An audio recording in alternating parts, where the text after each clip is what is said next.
તળાજા તાલુકાના કઠવા ગામ ખાતે શ્રી રામચરિત માનક જ્ઞાન યજ્ઞનું ભવ્ય આયોજન।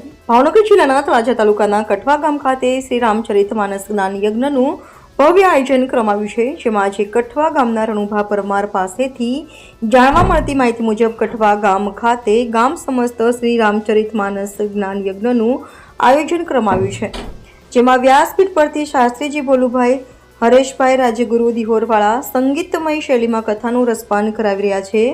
કથાનો પ્રારંભ તારીખ 13/6/2025ના રોજ થયો હતો, જેમાં કથામાં આવતા દરેક પ્રસંગો ધામધૂમપૂર્વક ઉજવવામાં આવી રહ્યા છે, જે કથાની કાલે 24/3/2025ના રોજ પૂર્ણાહુતિ કરવામાં આવશે।